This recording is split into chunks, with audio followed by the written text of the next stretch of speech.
Every day in the USA, people find themselves in court.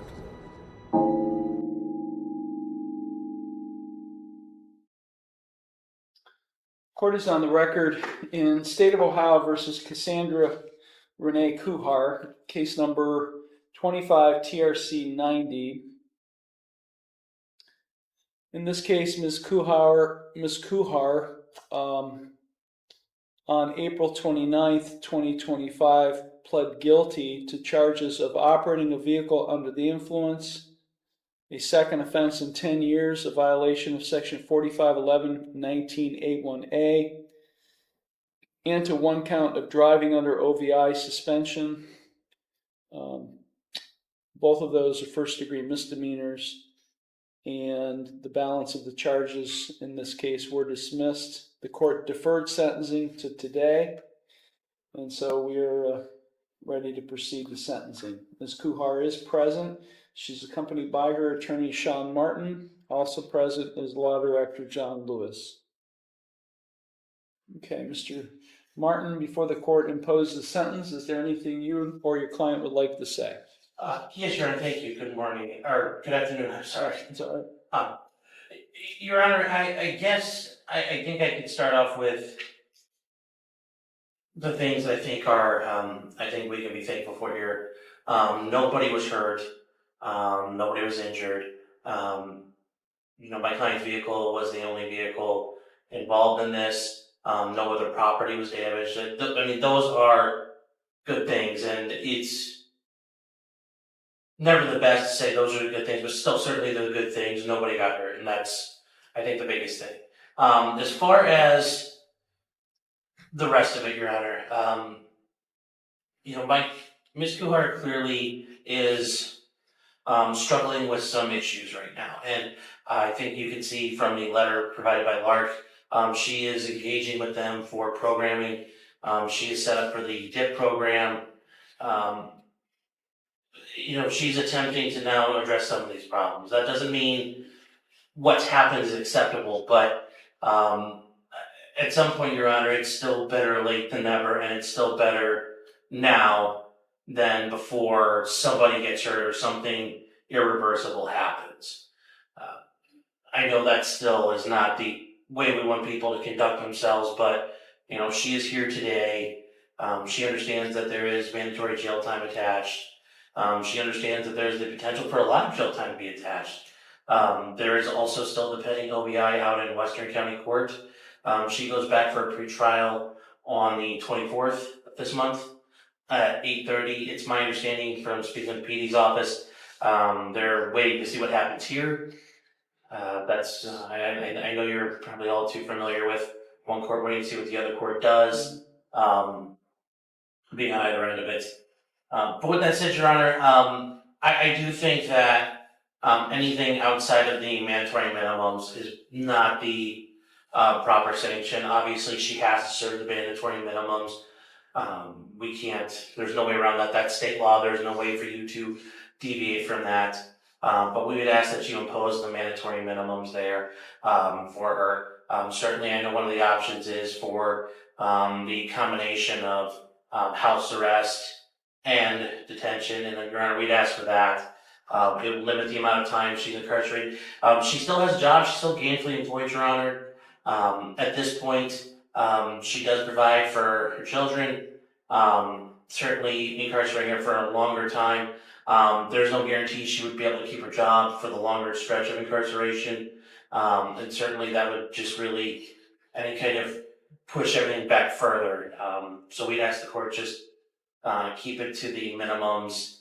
And certainly I know my client is very nervous being here today. She understands that she's done some very serious things, and she's just here before the court to own up for what she's done. Thank you. Okay, thank you. Ms. Kuhar, is there anything you would like to say before I impose sentence? No, sir. Where is she working, Mr. Martin? Are you still where you were at before? What's that? Vibrance. Yeah, you're still there. Okay. Your Honor, she's at Vibrance. Just make sure it's still so nice.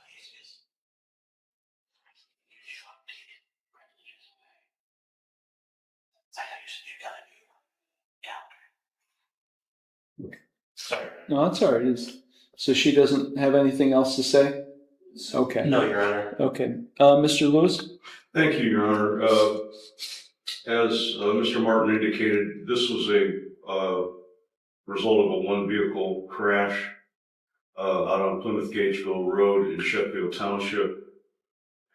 She did strike a traffic sign. I have received no information or anything about replacement of the traffic sign, so I don't think that there's anybody asking for restitution on that. But she did crash. Troopers went out to investigate, administered the field sobriety test to her, and she was placed under arrest for OVI. She refused the breath test. I did, when this plea happened, I did agree to recommend the mandatory minimums on the OVI, second and 10, with probation. And I don't know if this has been brought up. I don't think that Mr. Martin and I have discussed it, but once maybe all of these cases are resolved, maybe a renewal court candidate here, Your Honor. I don't know. Hmm. That's I don't think Mr. Martin and I have discussed that, but she still has the case pending on Western County. Yeah. Thank you. Okay. Okay, so I ordered Ms. Kuhar as a condition of her bond to go to LARC for an assessment and successfully comply with any treatment. I've been provided a letter from LARC. They did not provide this to me, I don't believe. I think this was provided directly to counsel. Your Honor, that was provided my client. My client provided that to me. Okay. Which means she didn't sign a release, which is a bit troubling, but nonetheless, the assessment was done on March 3rd. So that's been 3 months ago. And I don't have anything, nothing's been provided to me about, because I did order that she successfully comply with any recommended course of treatment. What's being recommended in this report was the substance abuse group at LARC. She'd be ordered or required to complete that.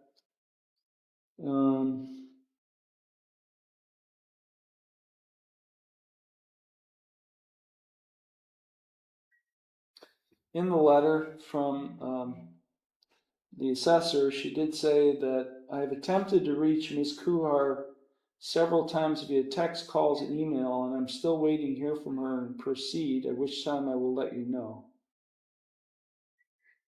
Okay, Ms. Kuhar, what have you been doing with LARC? Haven't heard back from the lady. Did you ever pick up the phone and call them?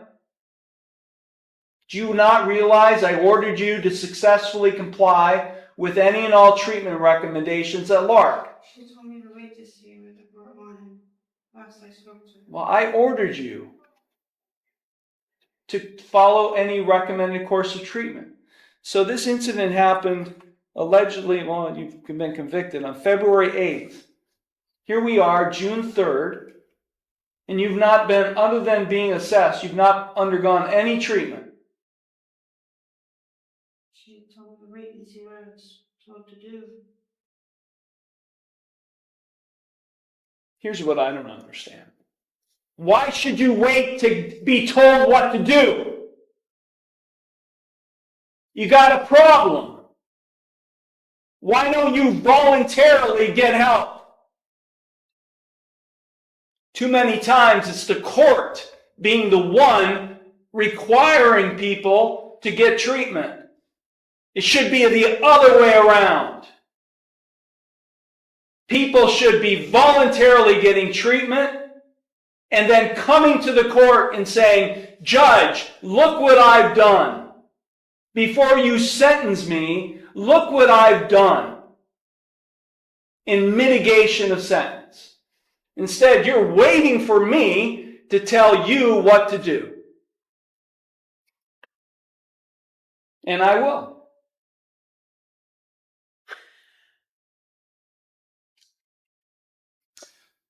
Do these merge for sentencing?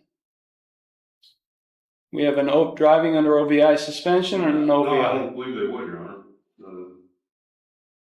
I don't know what Mr. Martin feels about that. I don't think they would. I think they would, Your Honor, but we would ask that the court consider that as a merged offense. Yeah. I am going to find that they merge for sentencing purposes. And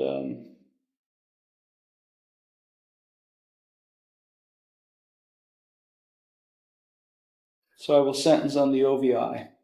180 days in jail, 160 will be suspended. This is a commitment to the Asheville County Jail. This was a township case, so she will have to serve 20 days in jail. She is placed on supervised probation with this court for a period of 3 years. She's to have no criminal or traffic offense for 3 years. I'm required to, I'm the first to impose sentence, so whatever happens in Western happens in Western, but since I'm the first to impose sentence, she's going to be on probation with this court. She's not given any jail credit. I will allow her to serve 3 days of that 20-day jail sentence by attending and completing a driver intervention program in lieu of those 3 days. I will impose the minimum fine of $525.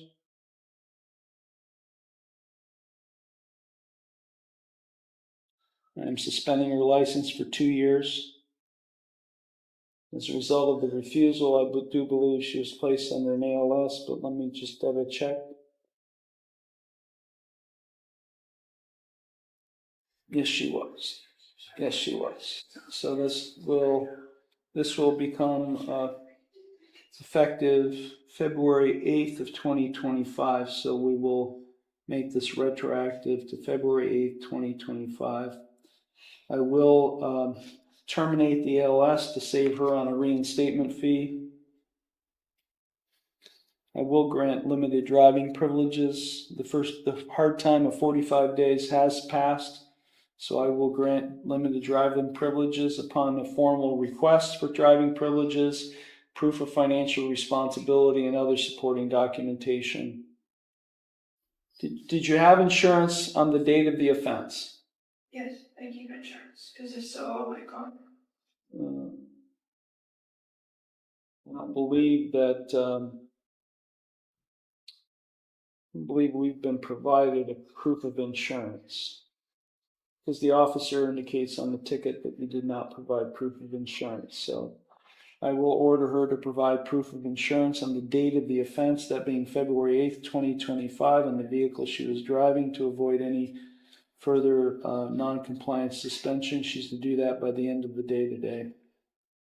I'm ordering her to submit to a comprehensive diagnostic assessment at Lake Area Recovery Center. I'm not sure, this being 3 months old, whether Lark believes another assessment ought to be done.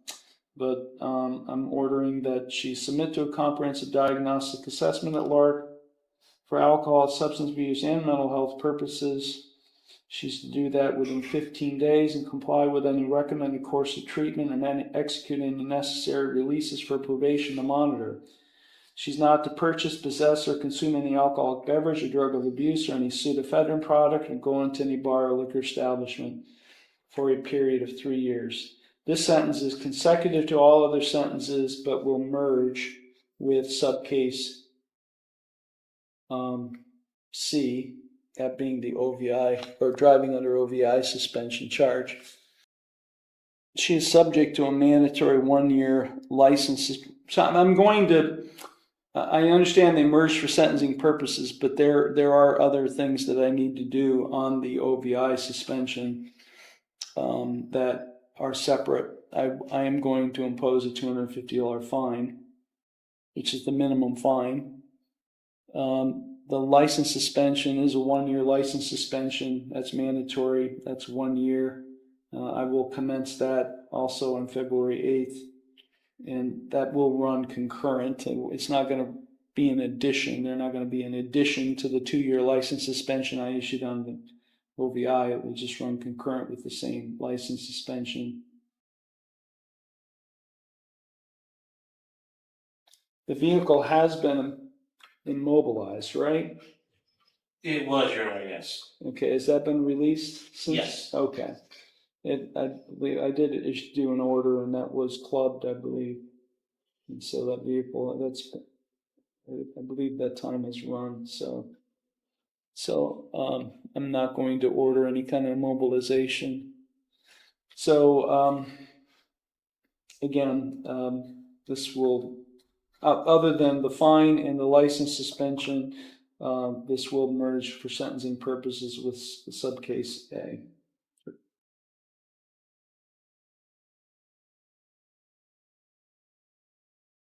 Revising Ms. Kuhar of her right to appeal, of her right to appeal without cost, of her right to have counsel appointed on appeal without cost, of her right to have documents provided or necessary to file an appeal without cost, and of her right to have a notice of appeal timely filed on her behalf. Your total fines and costs are approaching $1,000. They may even be more than that, Ms. Kuhar. How much time do you need to pay all of that in full? Your Honor, if we could have 90 days for that. We'll give her until Friday, September 5th to pay all fines and costs in full. Have I advised her of appellate rights? You did. I did, okay. I thought I do it so often, I'm forgetting what I've said. Okay, Mr. Lewis, is there anything further? No, Your Honor, thank you. Mr. Martin? Yes, Your Honor. As far as the matter of the 20 days, I know you mentioned for the 3 days. Yeah, we'll give her a jail report date. And if we could allow her to, she did clarify and check with her employer. If she does serve time on the weekend, she would be able to keep her employment. Would the court allow her to do non-consecutive terms of incarceration to maintain her employment? Well, she must serve 10 consecutive days. Yes. So the 10 days have to be consecutive. So I will make a note that 10 days must be consecutive. Now, so that we're not having to entertain multiple motions after the sentencing hearing, what is her normal work schedule? Monday through Friday, What shift? first. So I'll indicate that 10-day balance to be served on weekends. And that would be five weekends.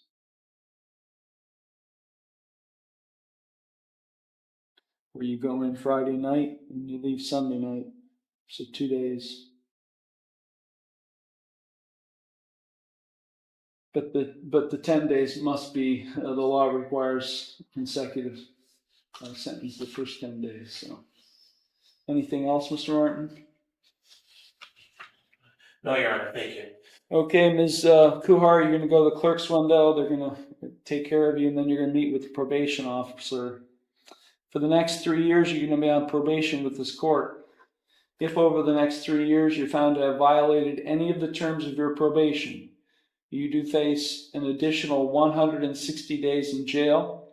I could extend your probation from 3 years up to a maximum 5 years, and or I could impose more restrictive community control sanctions, more restrictive than what I've already done.